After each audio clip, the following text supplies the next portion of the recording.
Buenos días, amados hermanos, que el Señor les bendiga en esta hora. Vamos a comenzar con la enseñanza del día de hoy, ¿verdad? Recordándoles que estamos hablando acerca del libro de la revelación, ¿verdad? Del Apocalipsis. Estamos en el capítulo 2, ¿ah?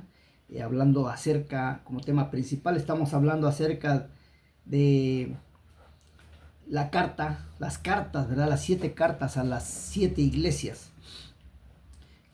Y pues también les recuerdo que estamos en la cuenta de Facebook y YouTube para que se inscriban, ¿verdad? Y nos recomienden, ¿sí? Porque esto pues es la bendita palabra del Señor. Enseñanzas que pues en otros lados no las hemos visto de esta manera, ¿sí? Pero pues Dios es el que sabe por qué se está llevando a cabo, porque pues quiere Él que nosotros sepamos realmente lo que ha pasado, lo que estamos pasando y lo que está por venir. Recordemos que el proverbista nos dice, ¿verdad? No hay nada nuevo en esta vida. Lo que es ahora, ya fue, ¿sí? Debemos de tomar ejemplo de ello. Y lo que es ahora, pues va a ser más en un futuro, ¿sí? Entonces, lo mismo que fue en ese tiempo, es lo que está pasando ahorita. Y analicemos detalladamente, porque esto mismo va a pasar en un futuro, pues ya no muy lejano, ¿verdad? Hasta que esta tierra cumpla su ciclo y Dios la destruya completamente, tal como lo tiene prometido en su bendita palabra. Pues bien, también les recuerdo que hoy es lunes y tenemos por las noches el mensaje de los eslabones perdidos de la Biblia, ¿verdad? Acuérdense que hablamos lunes, miércoles y viernes acerca de ello.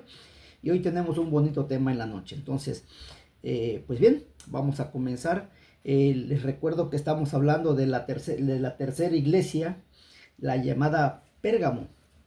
El mensaje a la iglesia de Pérgamo. Entonces, hablábamos el tema del pasado, ¿verdad? De el papado, ¿verdad? Cómo resurge el papado, ¿sí? Vamos a hacer un pequeño análisis de atrás. La iglesia católica se empieza a formar, ¿verdad? Los sacerdotes empiezan a necesitar de una persona que los dirija. Entonces, de allí, pues, ponen a uno como jefe, ¿sí? Y después de ese jefe, pues, la iglesia sigue creciendo, la iglesia católica. Y ese jefe, pues, ya llega un momento en que necesitan un jefe, porque ya son varios, ¿sí? Y así se van haciendo, ¿no? Los sacerdotes, los obispos, los cardenales, y etcétera, etcétera, etcétera. Pero ya llegó un momento en que pues requerían de una cabeza.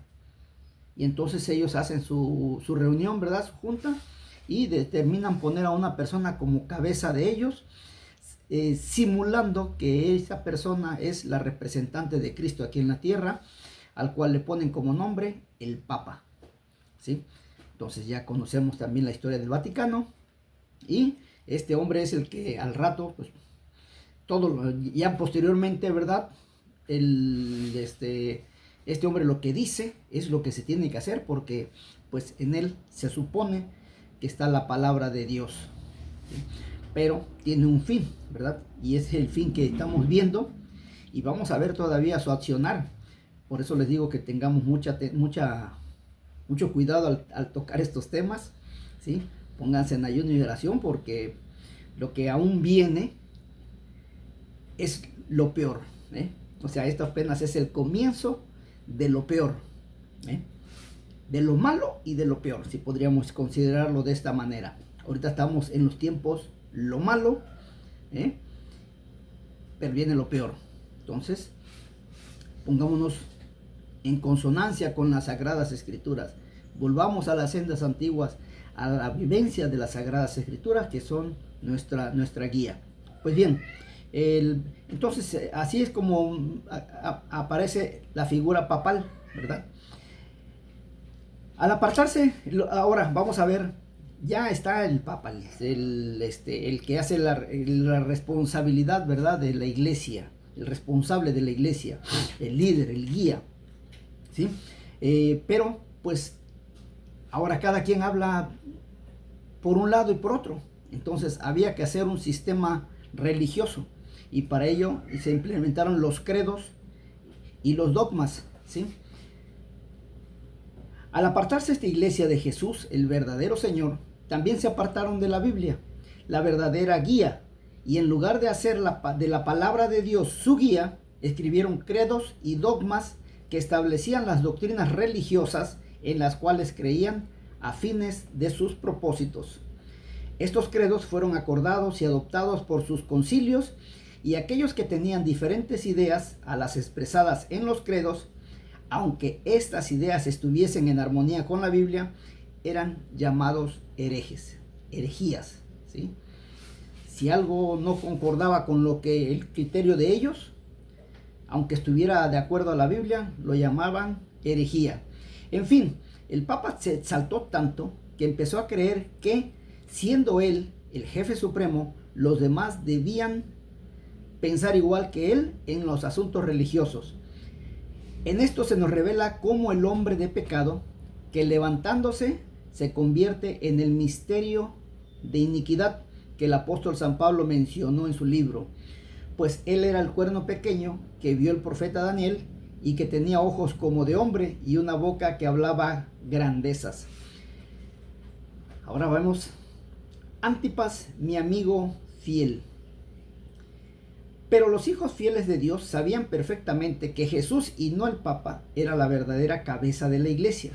Sabían que la palabra de Dios era el único credo verdadero y creían que todo hombre debía tener libertad para obedecer a Dios de acuerdo a su conciencia. Por lo tanto, se opusieron a la autoridad del Papa y son los que son los que en la profecía reciben el nombre de Antipas, palabra que significa el que se opone al Papa. Pero como esta secta religiosa papal, mal llamada cristiana, se había hecho ley en el Imperio Romano, y ahora, si la gente no obedecía voluntariamente a esta religión, se veía forzada a hacerlo. En este tiempo, el Imperio Romano fue avasallado y dividido en 10 partes, y 3 de esas divisiones se opusieron enérgicamente al Papa, pero su oposición fue vencida por los otros 7 ejércitos romanos, y muchos de los que se rehusaron someterse fueron martirizados e incluso muertos. No olvidemos y recordemos que estas 3 divisiones fueron los 3 cuernos o 3 reinos que el cuerno pequeño arrancó para establecerse. O sea, estos 3 reinos o cuernos caídos son Babilonia, los medos y los persas y Grecia. Pero ¿cómo Satanás cambió el segundo mandamiento por medio de estos hombres? Como ya bien sabemos, Satanás tenía y tiene el gran propósito de destruir la ley de Dios, establecer un propio gobierno y hacerse Dios. Y entonces vemos cómo trató de conseguirlo.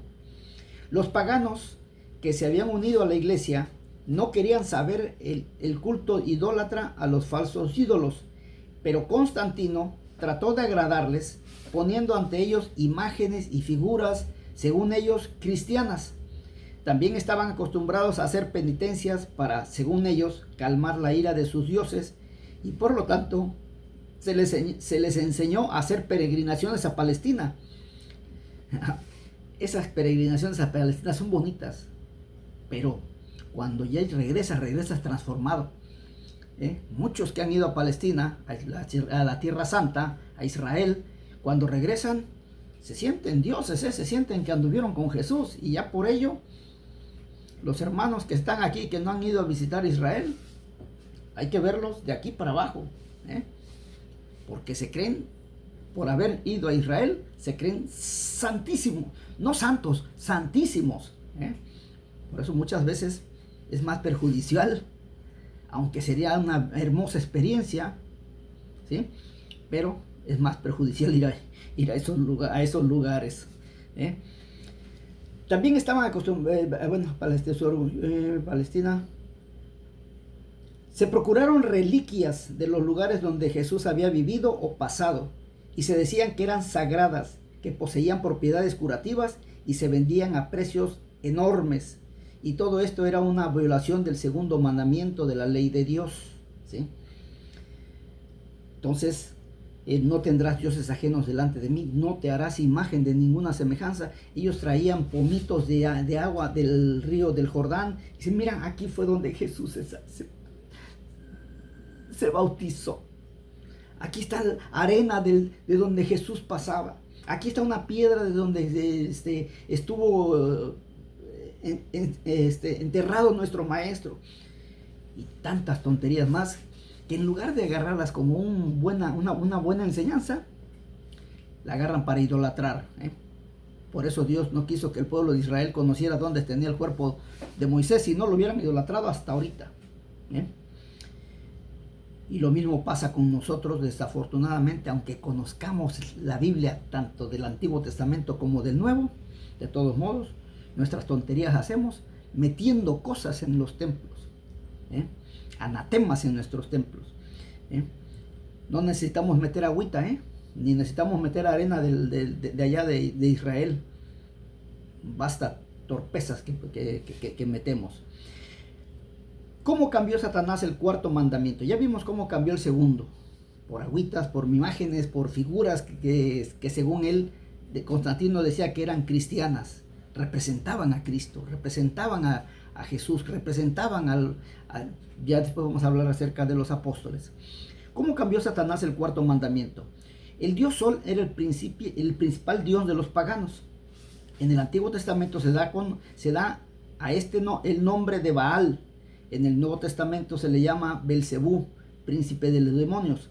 En Roma y en otras partes del Imperio Romano, este dios era representado por una víbora, cuyo nombre significa la serpiente que instruyó a la humanidad, la que supuestamente enseñó al hombre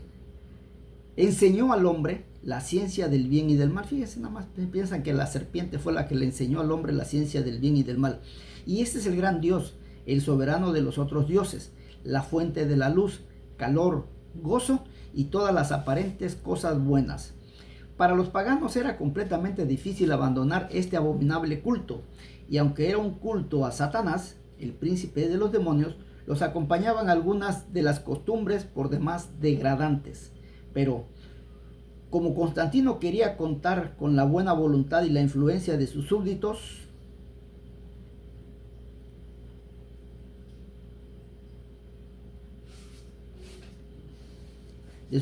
paganos, por lo cual dictó para la iglesia una ley que reconocía el día domingo, primer día de la semana, como el venerable día del sol, como un día libre de cuidados y trabajos, y solo dedicado al placer. Esta ley fue dictada en el año 321 después de Cristo, y se llama el Edicto de Constantino. Al principio, nadie pensó que algo tenía que ver con el cuarto mandamiento de la ley de Dios, pues era considerado como un simple edicto de un emperador pagano, porque durante centenares de años el pueblo de Dios había guardado el séptimo día de la semana, o sea, el día sábado, como reposo de la ley de Dios.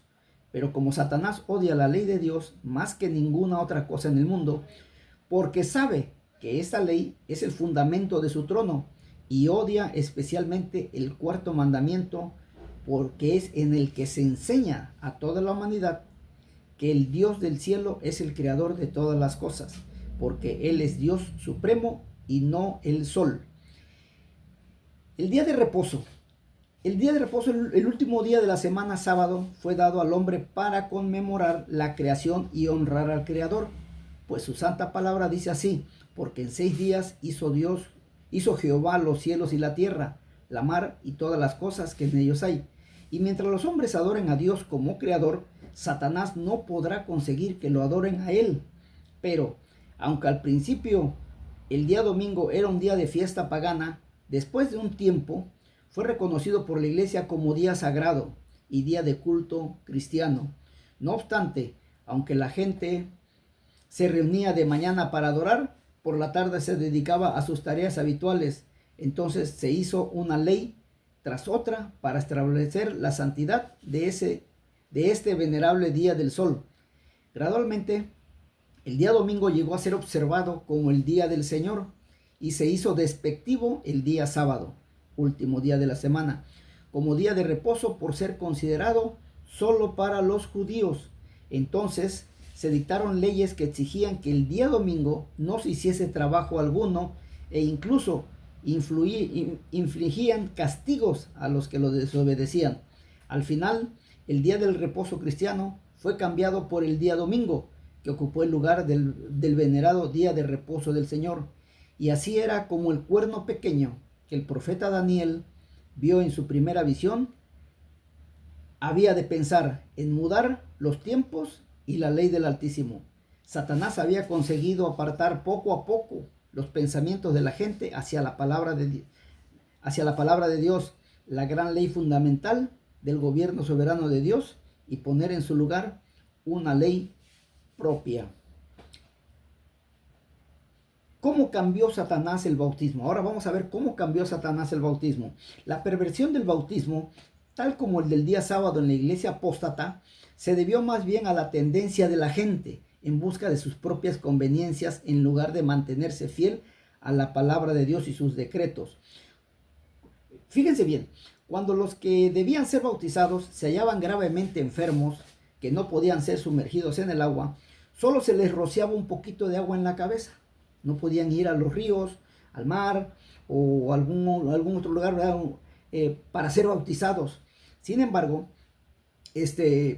pues debido a que estaban retirados o estaban enfermos, aquí nos menciona que no podían ser el agua, solo se les rociaba un poco de agua en la cabeza, ¿sí? Inmediatamente, Satanás, que no duerme, ¿verdad? Otros que se unieron a la iglesia pensaron para su propia conveniencia que si esta forma de bautismo era suficiente para los enfermos, también bastaría para los que no estuvieran enfermos. Lo cierto es que en el periodo o época siguiente, la iglesia papal, cuando las Sagradas Escrituras eran casi desconocidas, porque ellos prohibían determinantemente la Biblia, entre el pueblo común, la práctica del bautismo por inmersión es cuando te toca el pastor te toma y te sumerge en el agua, es muerte, vida y resurrección, ¿sí? Eso es lo que significa el bautismo en agua. Muerte cuando estás como hombre común, te sumergen, vida, te quitan del pecado, y cuando sales del agua es resurrección para vida eterna. Eso es el bautismo en agua por medio de la inmersión, ¿sí? Pues esta casi desapareció, pues la mayoría de la gente olvidó el modo correcto que Jesús instituyó. No es que Jesús haya pecado, sino que lo que Jesús en esa ocasión daba un ejemplo de cómo debían llevarse las cosas, ¿sí? Jesús no era un pecador, pero daba un claro ejemplo de cómo debe de comportarse un ser humano dentro de la vida cristiana, dentro de sus leyes y de sus estatutos, ¿sí? Pues la mayoría de la gente olvidó el modo correcto que Jesús instituyó, y así Satanás sinuosamente lo cambiaba por el bautismo mal llamado de aspersión, ¿sí? Rociar agua sobre la cabeza, en particular desde pequeños, o si no, ya ahorita que es la tradición, ¿verdad?, de los pequeños, ponerlos, bautizarlo, echarle un poquito de agua en la cabeza, pues el niño no tiene pecado, no tiene de qué arrepentirse. El bautismo en agua es para el hombre que se ha arrepentido de sus pecados y no quiere volver a llevarlos a cabo. El pequeño no sabe, no tiene pecado, ¿sí? Es santo el niño, ¿sí? Pero lo hicieron con esa finalidad, ¿sí? Bautizarlos una vez y ya, listo. Para toda tu vida ya eres santo. Pero es un santo que no se arrepiente de sus pecados y sigue pecando y pecando y pecando. Entonces, ¿de qué le sirvió ese bautizo? ¿Sí? En estos tiempos también se introdujo en la iglesia muchos otros errores y horrores dentro de esa iglesia católica. Pero el tiempo se me ha acabado. Mañana continuamos con esta carta, ¿verdad? Que ya se nos hizo un poquito larga la carta de Pérgamo, pero ha sido muy instructiva. Espero que sea de gran bendición para ustedes, tanto sobre todo en lo espiritual, amados hermanos. Que Dios los bendiga. Soy Juan Carlos Muñoz. Hasta pronto.